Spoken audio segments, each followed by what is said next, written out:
अस्सलाम वालेकुम बच्चे, कैसे हैं सब लोग? सब ठीक होंगे। आज हम फर्स्ट ईयर की physics according to new syllabus chapter 4 देखेंगे फिजिक्स का। So let's start.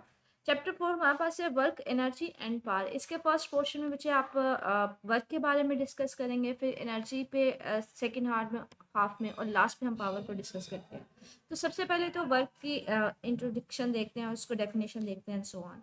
कहते हैं work is often thought in terms of physical and mental work. कहते हैं यूजुअली हमारे डेली लाइफ में ना हम लोग कहते हैं अगर किसी ने कोई भी फिजिकल काम किया हो, जैसे कोई मजदूर है वो सारा दिन मजदूरी कर रहा है, वो एक जगह से दूसरी जगह मतलब चीज़ें उठा के लेके जा रहा है, कोई सा भी आप सुबह से पढ़ाई कर रहे हैं, कोई से भी हमने फिजिकल काम किया हो या मेंटल काम किया हो तो हम कहते हैं हमने वर्क किया है।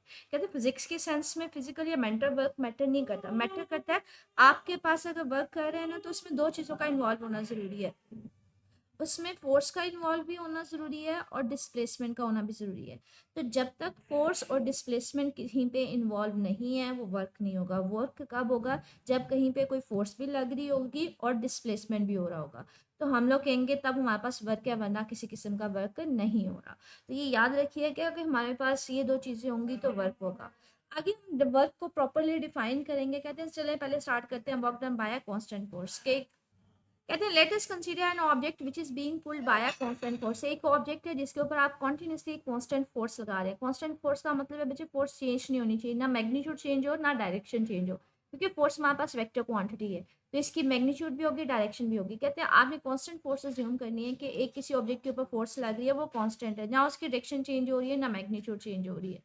The force displaces the object through a displacement d in the direction of force। आप एक ऑब्जेक्ट के ऊपर फोर्स लगा रहे हैं और ऑब्जेक्ट उसी डायरेक्शन में मूव कर रहा है, तो हम कहते हैं फॉर एग्जांपल आपके पास ये एक बॉक्स है जिसके ऊपर एक पर्सन जो है ना वो फोर्स लगा रहा है आगे की तरफ। तो फोर्स एक कांस्टेंट फोर्स लगा रहा है, मतलब उसकी मैग्नीट्यूड नहीं चेंज हो रही, वो एक ही मैग्नीट्यूड की फोर्स लगा रहा है और बॉक्स जो है वो मूव कर रहा है उसी डायरेक्शन में, तो डिस्प्लेसमेंट भी वो उसी डायरेक्शन में आगे की तरफ जा रहा है, फोर्स भी उसी डायरेक्शन में लग रही है।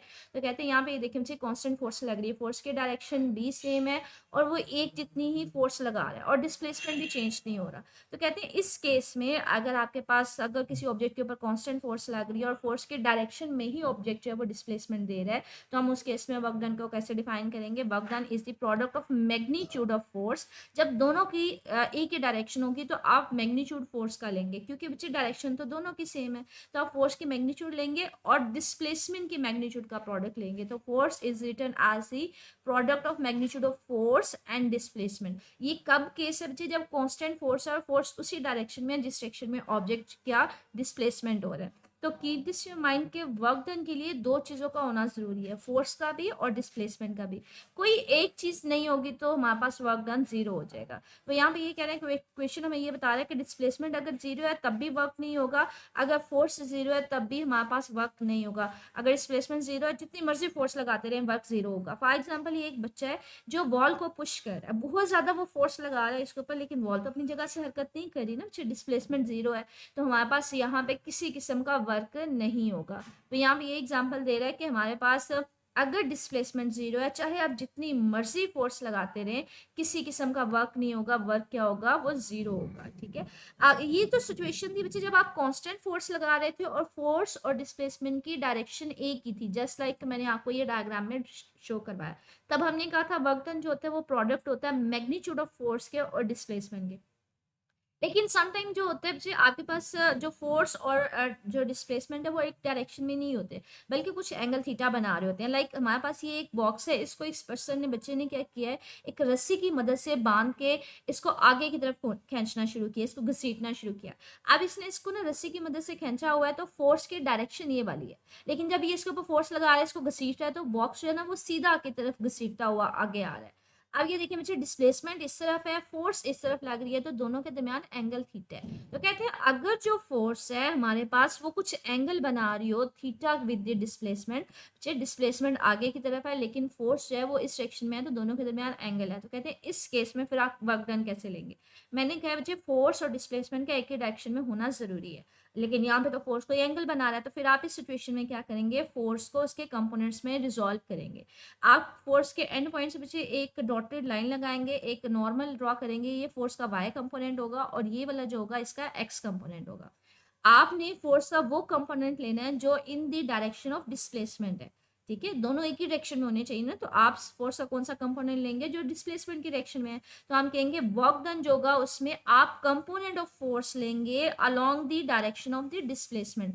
आपने फोर्स का वो कंपोनेंट लेना है जो डिस्प्लेसमेंट की डायरेक्शन में हो गया, मतलब फोर्स को आप उसके कंपोनेंट्स में रिजॉल्व करेंगे, वो हमने पढ़ा होगा कैसे रिजॉल्व करते हैं। फोर्स के एंड पॉइंट्स है ना, एक वर्टिकल एक नॉर्मल ड्रॉ करते हैं, मतलब एक डॉटेड लाइन नीचे खींचते हैं। ये जो हमारे पास वर्टिकल लाइन होती है इसका वर्टिकल कंपोनेंट होता है, और ये जो हमारे पास बच्चे ये वाली हॉरिजॉन्टल लाइन होती है ये इसका पैरेलल कंपोनेंट होता है। तो आपने फोर्स का ये वाला कंपोनेंट लेना है। ये कंपोनेंट हमारे पास कौन सा होगा, जो अलोंग द एक्स एक्सिस है, ये हमारे पास बच्चे उसका एक्स कंपोनेंट होता है। ठीक है, तो आपने फोर्स का एक्स कंपोनेंट लेना है जो in the direction of displacement है। तो इसका प्रोडक्ट लेना है component of force along the displacement, और डिस्प्लेसमेंट का मैग्नीट्यूड ऑफ डिस्प्लेसमेंट लेनी है। इन दोनों का जो प्रोडक्ट होगा वो आपको वर्क देगा। तो ये देखें बच्चे, आपके पास वर्क का फॉर्मूला क्या है, आपने फोर्स का वो कंपोनेंट लिया जो इन डायरेक्शन ऑफ डिस्प्लेसमेंट है, और डिस्प्लेसमेंट लिया। ठीक है, इसको आप एफ डी कॉस थीटा भी लिख सकते हैं ना बच्चे, कहीं पे भी कॉस थीटा हो ना तो आप कॉस थीटा को रिमूव करके उसकी जगह डॉट लिख सकते हैं। तो यहाँ पे कॉस थीटा की जगह आप क्या लिख सकते हैं, डॉट लिखेंगे। अगर डॉट लिखेंगे तो बच्चे यहाँ पे वेक्टर साइन आ जाएगा, मतलब आपने कॉस थीटा रिमूव कर दिया तो वहां पे उसकी जगह क्या लिख दिया, डॉट लिख दिया। अच्छा, ये हमने ना सिचुएशन पढ़ी थी जब हमने सेकंड चैप्टर में डॉट प्रोडक्ट और स्केलर प्रोडक्ट पढ़ा था। तो हमने कहा था जहां पे भी डॉट प्रोडक्ट लिखा होता है ना दो वेक्टर्स के दरमियान, तो आप उसकी जगह कॉस थीटा लिख सकते हैं। तो इसका इन्वर्स ये है कि अगर कहीं कॉस थीटा हो उसको रिमूव करवा के ना डॉट लिख दिया जाता है, और यहाँ पे दोनों वेक्टर्स की फॉर्म में कंबाइन कर दिए जाते हैं। अच्छा, यहाँ पे डॉट प्रोडक्ट हमने ये भी पढ़ा था, आपको क्या देता है, सेकंड चैप्टर में हमने पढ़ा था डॉट प्रोडक्ट टू वेक्टर्स का आपको स्केलर क्वांटिटी देता है। तो यहाँ पे फोर्स भी वेक्टर है, डिस्प्लेसमेंट भी वेक्टर है, दोनों का डॉट प्रोडक्ट आपको क्या देगा, स्केलर क्वांटिटी। तो याद रखिएगा वर्क हमारे पास क्या है, एक स्केलर क्वांटिटी है। ठीक है, ये देखिए मुझे यही जो ऊपर वाली डायग्राम है ना, ये वाली डायग्राम जिसमें आप फोर्स लगा रहे थी एंगल थीटा के साथ, और इसकी कह लें कि मैग्नीट्यूड भी चेंज हो रही है, वो आप इसको डायग्रामेटिकली यहाँ पे ग्राफ के जरिए भी शो कर सकते हैं कि लॉन्ग द एक्स एक्सिस आपने डिस्प्लेसमेंट लिया, लॉन्ग द वाई एक्सिस आपने फोर्स ली है।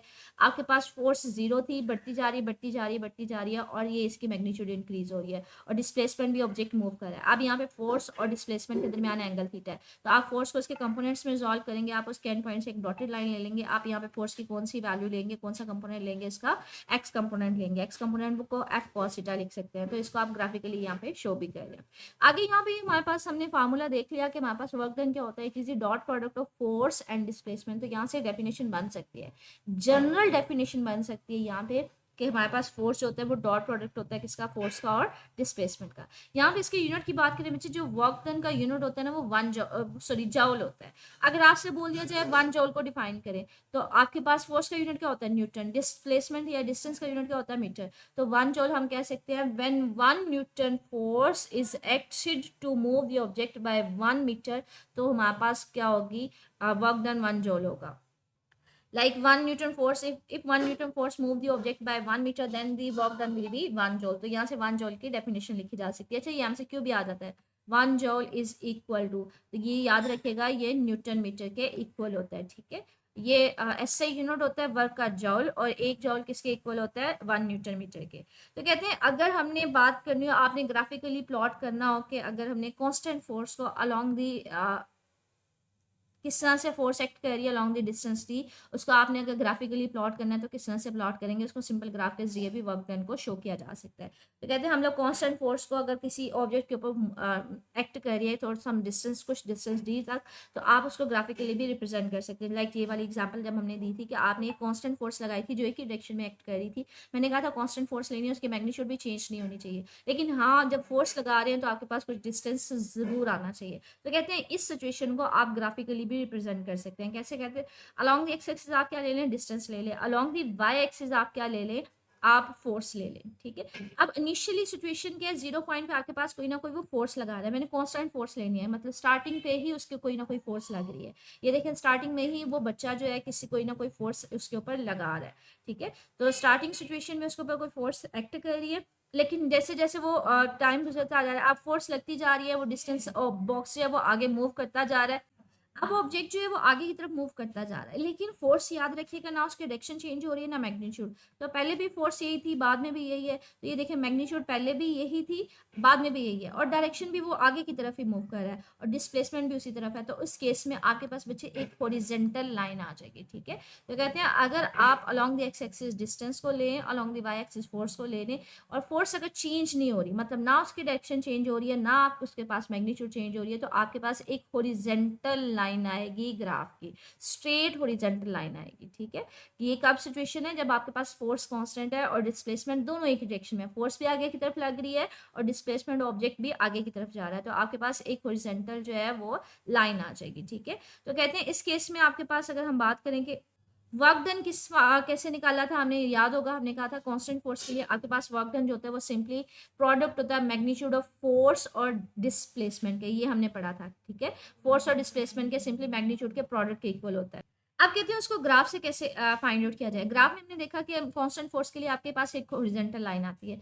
कहते हैं अगर इस हॉरिजॉन्टल लाइन के नीचे का जो इतना एरिया, अगर ये शेडेड एरिया, अगर इस एरिया का मुझे पता चल जाए तो मैं इसको फाइंड आउट कर सकती हूँ आपके पास टोटल वर्क कितना हुआ है, ठीक है। तो ये सारा इस हॉरिजॉन्टल लाइन के नीचे का जितना एरिया ना उसको शेडेड कर दिया हुआ है। अच्छा, आपको नहीं लग रहा ये शेप एक पूरे बॉक्स की शेप बन गई है? तो हम कहेंगे अगर इस बॉक्स के एरिया का मुझे फार्मूला पता है तो मैं यहाँ से वर्क डन निकाल सकते हैं। याद रखिएगा बच्चे, शेप के लिहाज से ना एरिया का फार्मूला डिफरेंट होता है।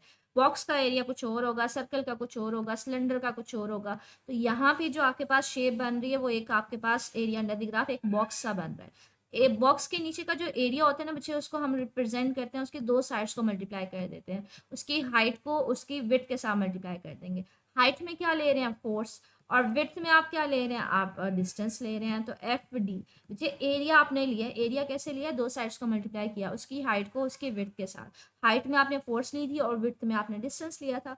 तो एरिया बेसिकली ये एफ और डी प्रोडक्ट आपको वर्क डन ही नहीं दे रहा, तो वर्क डन किसके इक्वल आ जाएगा, एफ डी के इक्वल आ जाएगा। तो हमने यहाँ से देखा कि जो ग्राफ आ रहा था उसके नीचे का जो एरिया आ रहा था वो बेसिकली आपके पास वर्क डन के इक्वल आ रहा था। तो यहाँ पे यही कह रहा है hence the area under the force displacement graph, ये जो ग्राफ आ रहा था, ये जो कर्व आ रहा था, इसके नीचे का जो एरिया है वो आपको बेसिकली वर्क डन दे रहा है, ठीक है। तो यहाँ पे इस चीज को शो कर रहा है कि ये ग्राफ सिर्फ और सिर्फ किसके लिए, जब फोर्स कांस्टेंट थी तो हमने along the Y axis force ले लिया था। अगर फोर्स कांस्टेंट नहीं होगी तो कहते हैं अलोंग दी वाई एक्सिस आप कौन सा लेंगे, आप उसका कंपोनेंट लेंगे एफ कॉस थीटा। अगर कांस्टेंट नहीं है, कांस्टेंट है तो उसके लिए मैंने ये आपको सारा ड्रॉ करके दे दिया। अगर कांस्टेंट नहीं है तो आप यहाँ पे क्या लेंगे, F cos theta, simply F नहीं लेंगे।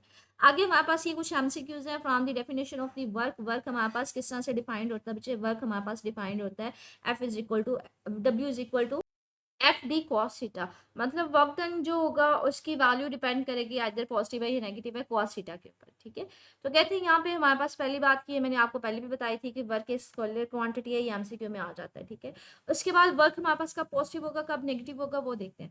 आपने यूजुअली अगर थीटा लिखना हो ना, आप किस तरह से लिखते हैं बच्चे, आप एक प्लस का साइन लगाते हैं, यहाँ से अलॉन्ग एक्स एक्सिस, यहाँ से 0 एंगल होता है, यहाँ पे 90 डिग्री एंगल होता है, और फिर यहाँ पे 180 डिग्री एंगल होता है, मतलब नेगेटिव वाई एक्सिस पे, नेगेटिव एक्स एक्सिस पे यहाँ पे 180 डिग्री होता है, ठीक है। आप जब बच्चे एंगल को लेते हैं ना जीरो पे कॉस थीटा मैक्सिमम होता है, लेकिन जैसे जैसे आप एंगल बढ़ाते जाते हैं 20 डिग्री 30 डिग्री 40 डिग्री 60 डिग्री, तो मैक्सिमम से कम होती ये पॉजिटिव है, लेकिन थीटा की वैल्यू मैक्सिमम होती है। यहाँ पे 1 होगी, थीटा की वैल्यू अगर 0 है ना तो कॉस 1 होगा। अगर थीटा को बढ़ाते जाएंगे 20 डिग्री 30 डिग्री तो कॉस थीटा जो है ना वो 1 से कम होता जाएगा, मतलब 0.7 0.6 0.5 एंड सो ऑन। तो कहते हैं less than 0 theta is less than 90 degree, मतलब 0 से लेके 90 को नहीं, 90 से थोड़ा सा पीछे तक आपके पास वर्क डन जो होगा वो क्या होगा, पॉजिटिव होगा। एग्जैक्टली 90 के ऊपर जाके बच्चे जो कॉस थीटा होता है ना वो 0 हो जाता है। तो एग्जैक्टली 90 के ऊपर अगर कॉस थीटा 0 है तो ये टर्म 0 हो जाएगी, तो वर्क डन किसके इक्वल आ जाएगा, वो 0 आ जाएगा, तो किसी किस्म का वर्क नहीं होगा।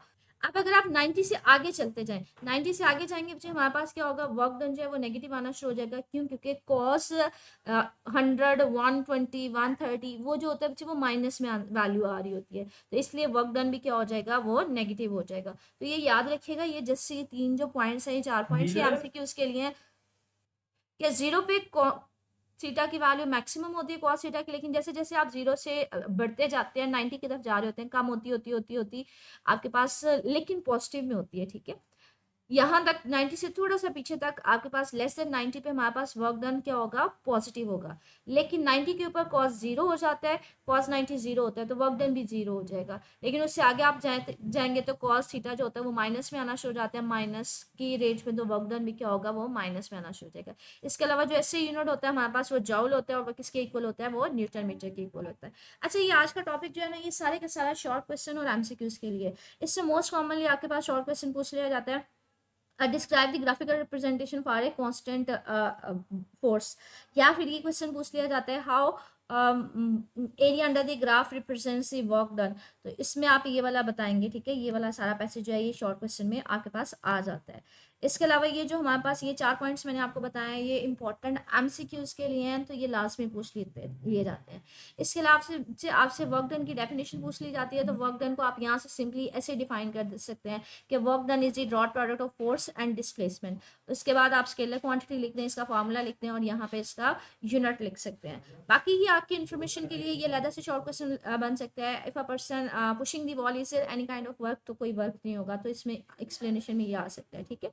तो ये कुछ शॉर्ट क्वेश्चन है इसके अंदर से बन रहे हैं, और यहाँ भी आ सकते हैं कि अगर आपके पास जो फोर्स है is making some angle theta, then how we can find out the work done. तो आप क्या कहेंगे, आप उसका कंपोनेंट लेंगे जो in the direction of the force होगा, ठीक है, in the direction of displacement होगा। एक्सरसाइज में भी देख लेते हैं इसमें से। अच्छा, ये कम्प्रीहेंसिव क्वेश्चन है 4.2, how work is done by a constant force. तो आपका इसका वन पार्ट हमने कर लिया। कांस्टेंट फोर्स में पहले आप उसका फार्मूला लिखेंगे, मतलब थोड़ा सा एक्सप्लेन करेंगे, फिर फार्मूला लिखेंगे, और फिर उसकी डायग्राम भी, ग्राफिकल रिप्रेजेंटेशन, लाइक ये कांस्टेंट फोर्स की एक्सप्लेनेशन है कि यहाँ से यहाँ तक, यहाँ ये लिखेंगे, फिर ये फार्मूला लिखेंगे, उसके बाद आप नीचे इसकी ग्राफिकल रिप्रेजेंटेशन की तरफ आ जाएंगे, ठीक है। ये ग्राफिकल रिप्रेजेंटेशन यहाँ से स्टार्ट हो रही है, तो ये कांस्टेंट फोर्स का जरिए है, ठीक है। तो ये आज का टॉपिक था जिसमें से छोटे छोटे शॉर्ट क्वेश्चंस बन रहे थे और एमसीक्यूज बन रहे थे, जो मैंने आपको बता भी दिए। स्टिल इससे रिलेटेड कुछ पूछना होगा मेरे से कमेंट सेक्शन में पूछ लीजिएगा। ओके, अल्लाह हाफिज़।